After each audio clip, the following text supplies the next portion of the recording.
Hey, if you were a fan of the band Cinderella, I think you're going to enjoy this video.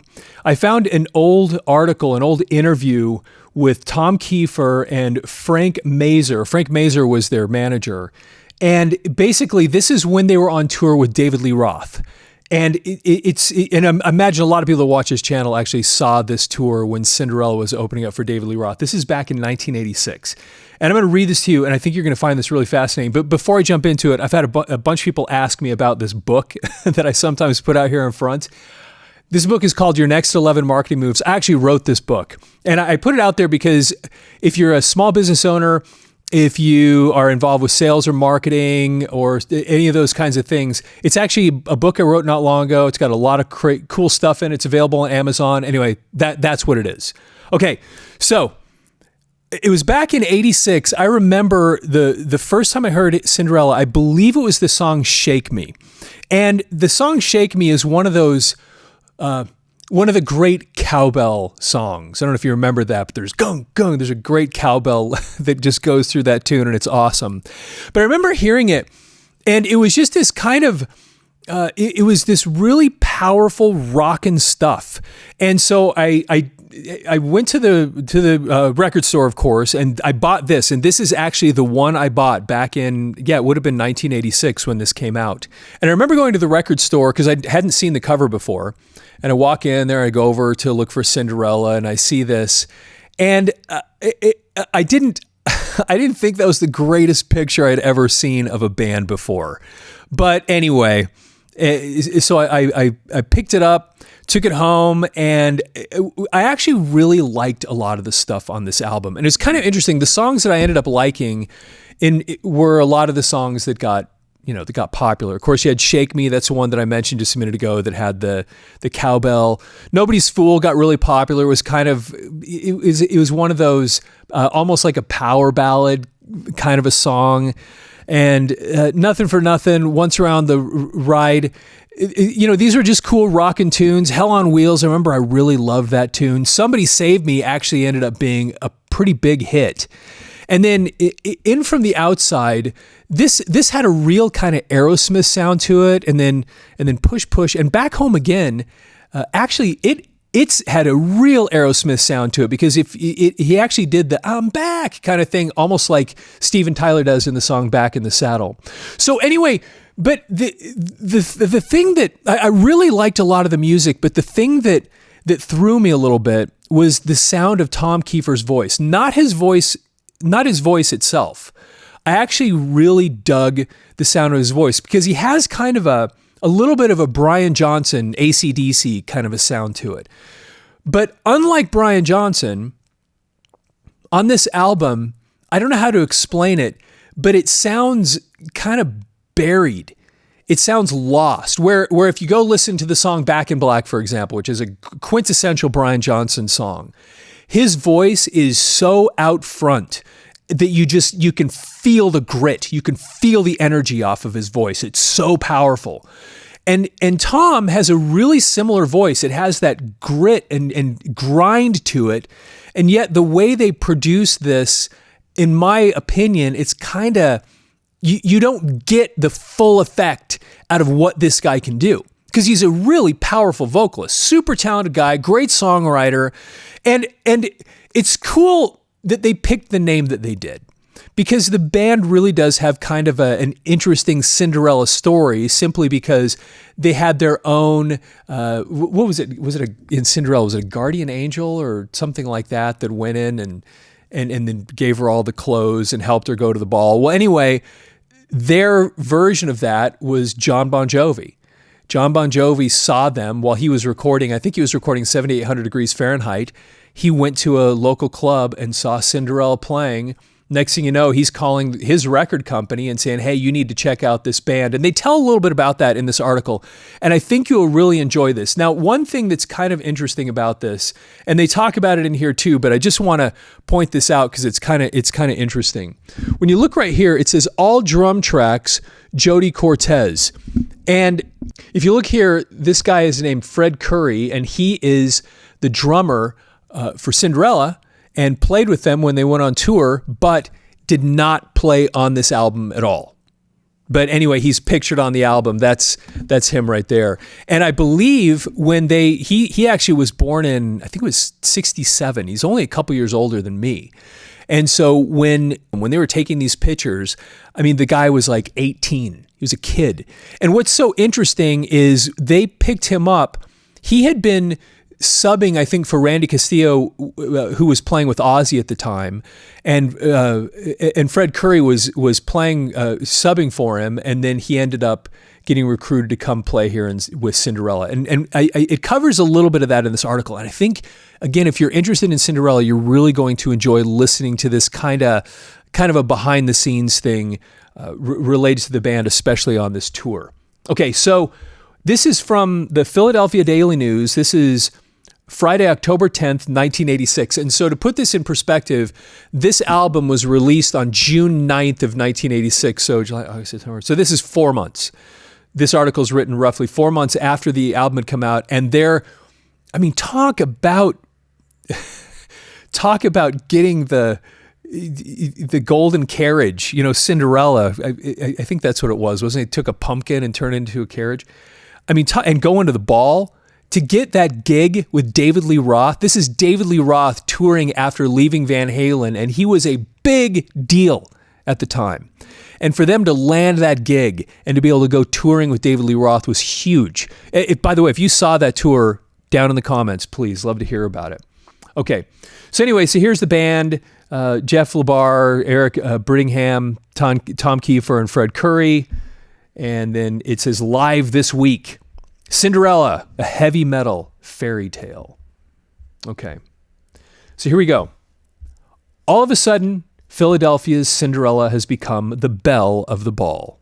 Even without the benefit of a single release, their debut Mercury album of hard-rocking night songs has already gone gold, with sales of 575,000 copies, and there's no end in sight. And this album, I think, when all was said and done, I think it sold like somewhere in the neighborhood of 3 million records. And it's interesting, it was called Night Songs, and for me, looking back at this album, the song Night Songs, even though I liked all the stuff that became popular, I think the song Night Songs, for me personally, was the high point on this record. It had this kind of plodding, heavy, and then the night song. The way he would sing it, it was so great. And it's one of those that just has really stood up. It's so powerful. Again, so to me, that probably was the highlight of this album. Anyway, and if you owned this and you remember Cinderella, put down in the notes what the highlight was for you. If it was the same for me, or if it was one of the other hits, or maybe one of these others we didn't even mention. Let's see here. This week, we're 13 on the charts with a bullet, meaning moving up fast. And we could be platinum, 1 million albums sold by Thanksgiving, predicts Cinderella's manager, Larry Mazer. If we hit with a single, and the odds are good, the album could easily go to 3 million sales. Cinderella is a textbook example of how to break a band. And they did ultimately end up reaching that number.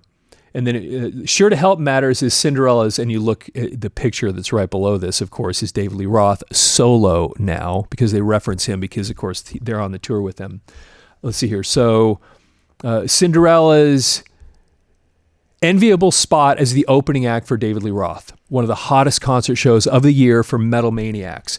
Tomorrow night's show is Roth's first Spectrum appearance since leaving Van Halen.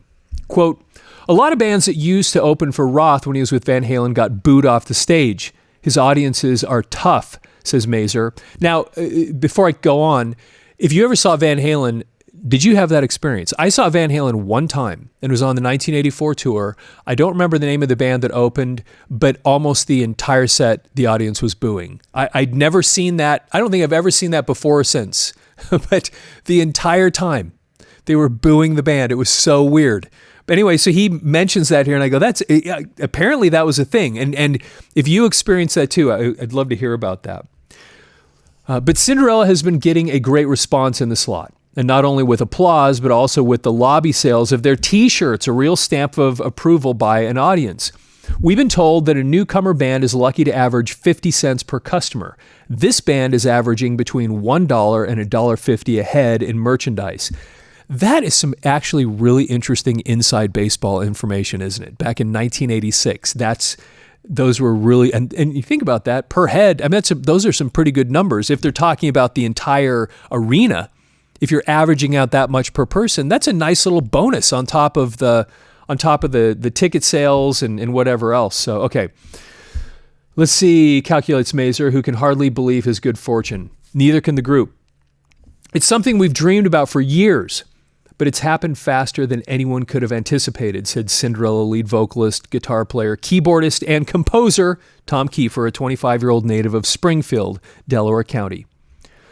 3 years ago, we were working as delivery boys for a photo finishing lab and rehearsing every night because we couldn't stand to do the bar band top 40 cover music routine anymore. Lots of record companies turned us down, but we had a dream and we stuck to it, which is pretty interesting because I know we have a lot of people that either are or were professional musicians watching this channel. And it's interesting to listen to that because so many bands went through that phase. I mean, I know how many nights of playing cover music did I do in my life? It's just crazy thinking about that. And it does, I'll tell you, there was some bands I played with where it wore on me just a little bit thinking, man, I can't play this song again. Some of these songs I just didn't even like, but we had to play them. Anyway, that's a whole nother story. But it's just, so I think a lot of people watching this can relate to that, where he's like, man, I'm so sick of playing top 40 songs in bars. We had a dream to play our own stuff, and that's just what we're doing now. Okay.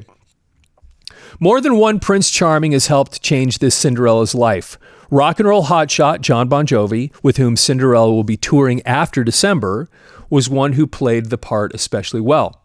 Quote, I was recording in Philadelphia at the Warehouse and hanging out at night at the Empire Rock Club where I heard Cinderella play, says Bon Jovi. They blew me away, especially Tom, who has real charisma and writes great songs.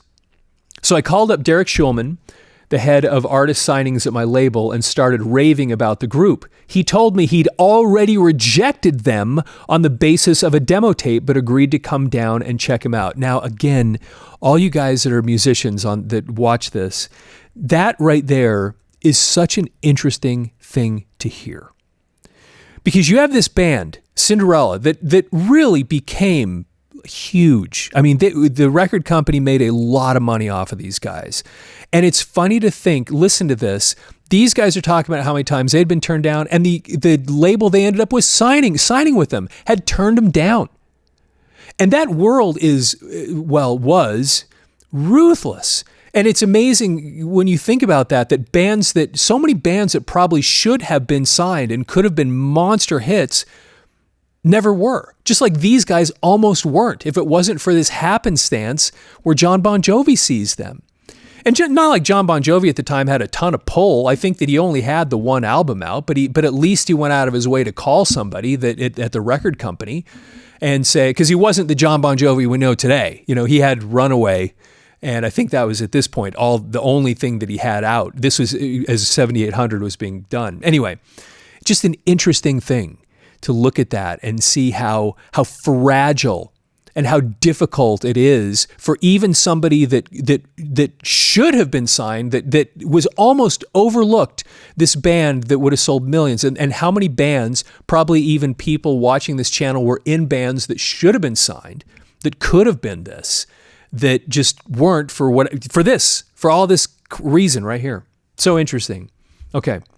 One look, and Schulman was also swayed by Cinderella's high-powered theatrical act. And by the way, they turned on their audiences. An uncommon balance of male and female. And that's also a really interesting thing. Because so often, some of these hard rock bands, they would be just a bunch of guys. I mean, for example, I know they're not the same kind of music, but I know that there's a lot of crossover in the fans. The band Rush. I mean, you go to a Rush concert, and there's going to be a few women there, probably, but it's mostly guys. And for most of the history, all this period of Metallica down at this time, it was all guys going to these things. And there were so many heavy metal bands that had that. But it was this interesting thing that some of these groups that came in that were in that kind of heavy metal category, like Motley Crue and Poison and Cinderella and Bon Jovi, that had that interesting crossover that brought this female crowd into what was kind of always a really male-dominated world. So anyway, just interesting that obviously it's noteworthy because this was kind of a thing, that as it's an uncommon balance of male and female. Shulman wound up giving them a 6-month development deal. If they'd clean up some rough edges, he'd sign them to an 8-album contract. They did, and he did. Quote, "It was like he dangled the bait in front of us," said Keifer. Derek told bassist Eric Brittingham, that's this guy right here, and me to change our drummer, then Tony Destra. And then, so that was my point then, is they got rid of the drummer. They had a session player come in, and that's Jody Cortez. And then he didn't stay in the band. It ended up being Fred Curry. And our other guitar player, and they make a mistake here, Mike Shermick, now Fred Curry. It's not Fred Curry. Now it's Jeff LaBar, which is this guy right here. Firing Mike was real tough. He's my best friend, but it was necessary. And now I hear he and Tony have a good thing going with a group called Britny Fox. And that is kind of interesting because those two guys, the drummer and the guitar player that basically Cinderella booted because the record company told them to, they went off and they formed a band. And a lot of people would have heard of them called Britny Fox. And it was Tony Destra was the drummer. And the guitarist, it's not Mike Shermick. Mike Shermick was the name that they printed here, but it's Michael Kelly Smith. Anyway, so if you go look at Britny Fox, you won't see Mike Shermick, you'll see Michael Kelly Smith, and that was Mike Shermick's stage name. So anyway, the band Britny Fox, if you ever heard of them, was started by a couple of these guys that came out of Cinderella, that were kicked out of Cinderella. David Lee Roth could have asked almost any band to his dance. Quote, "We heard every agent in the country was submitting acts to his people," says manager Mazer, "so we never even put in a bid. Then, out of the blue, our album debuted at 60 on the pop charts, and his people called us to come on the tour because they sensed we could help them sell some tickets." Pretty interesting. So basically, it's really interesting. All these different bands around the country trying to get, because that would have been a big ticket, getting on David Lee Roth's big solo tour, and they didn't even bother auditioning or applying for it, and then yet they made a big enough splash when they hit. And I remember they made a splash. It was kind of out of nowhere. It seemed like all of a sudden Cinderella was all over the place, MTV, and you just hear their name, and it was just, they were a big deal, and they were good. So, I mean, they really were good. And Tom Keifer was just kind of awesome. So, all right. Much of the success of the Cinderella album should be credited to Andy Johns. And this is pretty interesting, who escorted the group to the ball as their record producer and polished their sound to a chrome-plated sheen. And of course, Andy Johns is kind of a big deal, which they talk about here. Johns, of course, was the sound engineer on classics like Led Zeppelin's Stairway to Heaven and Whole Lotta Love, for a mess of Rolling Stones records, and also for Rod Stewart's Do You Think I'm Sexy, which I have to admit is a guilty pleasure for me. I love that song. I remember seeing that when I was, how old would I have been, 11 years old or something, when that song came out and I saw the music video, and I don't know what it was, but I loved that Rod Stewart tune. I thought that was so cool. And anyway, but he actually was, they don't mention it here, but he was an assistant with Eddie Kramer. He'd worked with Jimi Hendrix. So this guy had been around. He'd worked with a lot of people, and he was kind of a big deal. Cinderella manager Mazer sees his group as being a lot like the storybook character, the poor relation who gets short shrift from the folks at the top, yet winds up triumphant. Quote, "The Philadelphia media has basically ignored the band. You don't hear them on the radio because the programmers are into reaching upper demographics with soft rock instead of the kids who like their music hard. And Cinderella's only really played at 2 clubs in the area. the Empire in the Northeast, and the Galaxy in Somerdale, New Jersey. By the way, and if you know where those places are, in the comments, want to hear about them. And if you ever saw them, especially if you saw them at one of these clubs, that'd be pretty cool to hear about. Let's see. Because they were too heavy for everywhere else. Mazer credits MTV with breaking this ban by giving lots of exposure to Cinderella's thematically linked videos for Shake Me and now Nobody's Fool. The clips have certainly been worth their cost, approximately $60,000 per clip. People would put, when people finally realized the impact of music videos, that it was worth the investment. It was worth putting the money in to have a really good music video, because if you could get that thing on MTV, especially, if the song was good and the video was worth it, I mean, it could push you over the edge. And this is an example. These guys probably were one of those bands that helped immensely. Let's see here, $60,000 per clip in terms of putting their image across. They helped people make their minds up a lot faster about the group. Tom Keifer, in turn, lays a lot of credit for his current status on his parents. This is a great story, by the way. Both school teachers, for helping to keep his needs and desires in balance. Quote, I was all set to quit high school and join a band. There'd been a couple of offers. So mom and dad bribed me to stay in school by buying me a Gibson Les Paul guitar, just like the one Jimmy Page plays. We all came out ahead. And if you go watch the music video for Nobody's Fool, that's the Les Paul that his parents gave him. Apparently when he got it, it was a sunburst, but he had it painted black. So when you go see it, go watch the video for Nobody's Fool, look for Tom Keifer playing his black Les Paul, and that is a guitar that his parents gave to him so he wouldn't drop out of high school. And then it ends up, he plays the thing on the music video, which is pretty cool stuff. Anyway, you still hear Tom Keifer's around. And it's funny because I see him pop up on my feed periodically, and I see him playing, and it sounds like his voice is still together and he's still cool. And anyway, if you've seen him recently or seen him play, I'd really like to know what that's like, what that experience is like. He's made a big enough name for himself that he can, he does pretty well.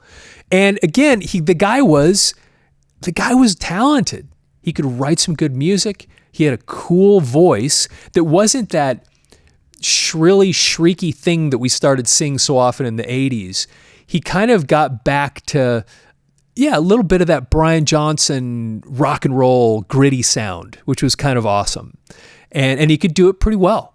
So that was kind of a cool thing. And the songs on this album, I think that there was a lot of really great stuff. And if you haven't heard it in a while, go throw on the song Night Songs and just listen to that. Boom, boom. It's got that just powerhouse, really slow, heavy thing. It's actually pretty cool. So anyway, hey, I hope you enjoyed that video. Please, if you have not subscribed to the channel, please subscribe to the channel. Like the video. Love to hear your comments on if you saw them in concert. Did you buy this album? And what was your favorite track on here? Because it's so interesting how often the songs that make it onto the radio and become the hits, how often those aren't the ones that the real fans want to hear. They get a little deeper into these bands and go, no, it was this song. That was the one that really did it for me. And I'd love to hear what your feedback is on this, because it was a solid album and they had hits. They had legitimate hits off of this record, and it really, really put them on the map. So anyway, like the video, leave your comments, and with that, have yourself a fantastic day.